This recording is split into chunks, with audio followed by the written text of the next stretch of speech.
E aí, pessoal, para quem está na batalha dos concursos públicos, principalmente carreiras policiais e jurídicas, o tema de hoje é simplesmente crucial. A gente vai mergulhar na súmula vinculante número 11 do STF, aquela que dita as regras sobre o uso de algemas. Entender isso aqui direitinho pode ser o que separa a aprovação do quase.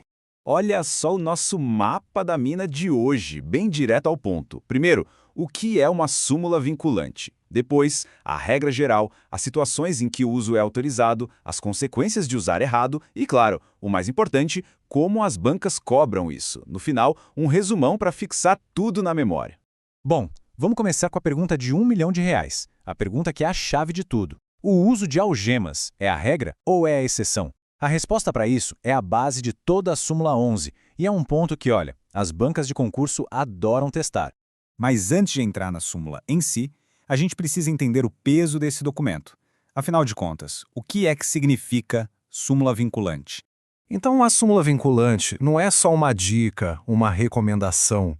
O nome já diz tudo, ela vincula, ou seja, ela obriga. É uma decisão do Supremo que tem força de lei para todo o judiciário e para a administração pública, com base lá no artigo 103A da Constituição. O ponto central é esse: não é opcional, é mandatório. E quem é que tem que obedecer? Basicamente, o Estado inteiro. Do juiz lá da comarca pequena até os órgãos do governo federal, estadual e municipal. Isso inclui a administração direta e indireta. A ideia é garantir que a lei seja aplicada do mesmo jeito em todo lugar, trazendo segurança jurídica. Ok, agora sim, com essa base, vamos direto ao coração da súmula 11. Qual é a grande regra que ela estabelece sobre o uso de algemas? E aqui está a resposta da nossa pergunta inicial. Isso precisa ficar gravado na mente. O uso de algemas é excepcional, não é a regra, não é o padrão, é a exceção. Esse é o princípio número 1 e o que mais cai em prova. Tá, mas o que significa excepcional na vida real? Significa que não é automático, né? Porque a pessoa foi presa que ela vai ser algemada. Tudo, absolutamente tudo, depende da análise do agente ali na hora, na situação concreta que está acontecendo. Certo. Se o uso é excepcional, então quando é que ele pode acontecer? A súmula é bem clara e traz uma lista fechada, taxativa, das hipóteses. Vamos ver quais são. O uso de algemas só é permitido em 3 cenários. Número 1, se houver resistência do detido. Número 2, se houver um fundado receio de fuga. E número 3, se existir perigo à integridade física do próprio preso, do policial ou de outras pessoas por perto. Fora desses 3 casos, o uso é ilegal e é considerado abuso. E agora, muita atenção aqui, porque esse é o ponto que derruba muita gente boa em concurso. O que é esse fundado receio de fuga? Não é um simples achismo do agente. Não pode ser só uma suposição ou um procedimento padrão do tipo a gente sempre algema. Tem que ter um fato concreto, uma circunstância real que mostre que o risco de fuga existe de verdade. Beleza, vamos imaginar que uma daquelas 3 situações aconteceu. O que o agente público precisa fazer a seguir? E o que acontece se as algemas forem usadas fora das regras?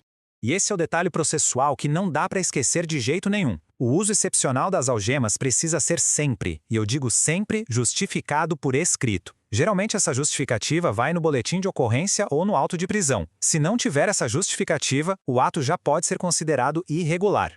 E as consequências de um uso indevido são bem pesadas. O agente pode responder a um processo disciplinar, pode ter que pagar indenização do próprio bolso e pode até responder criminalmente por abuso de autoridade. E mais, a própria prisão ou o ato processual podem ser anulados. E claro, o Estado também pode ser processado e ter que pagar por isso. Agora vamos para a parte mais prática, o foco total na preparação. Como é que as bancas costumam cobrar a súmula 11? Vamos ver o que é certo e o que é errado dizer sobre ela. Olha, fiquem espertos, porque é aqui que as bancas tentam confundir. Elas vão dizer que o uso é obrigatório, mas a gente já sabe, é excepcional. Vão dizer que um risco abstrato já serve, mas a súmula exige um risco concreto. A pegadinha clássica, dizer que a justificativa escrita não é necessária. Lembrem sempre, ela é obrigatória. E outra, a decisão de usar a gema é do agente, ali na hora, não precisa de uma ordem do juiz. Para amarrar tudo e ter certeza de que a informação ficou bem guardada, vamos para um resumo rápido com aqueles pontos que tem que estar na ponta da língua na hora da prova. Então, para memorizar de vez. Primeiro, O uso de algemas é a exceção. Segundo, só é permitido nos 3 casos: resistência, risco concreto de fuga ou perigo à integridade física. E terceiro, exige sempre justificativa por escrito. Com esses 3 pilares, a maioria das questões sobre o tema já está no papo. E para finalizar, uma reflexão que vai um pouco além do decoreba. Como é que esse princípio da excepcionalidade tenta equilibrar 2 coisas tão importantes? De um lado, a necessidade da segurança pública e do outro, proteções constitucionais, como a dignidade da pessoa humana e a presunção de inocência. Fica aí o pensamento. Até a próxima!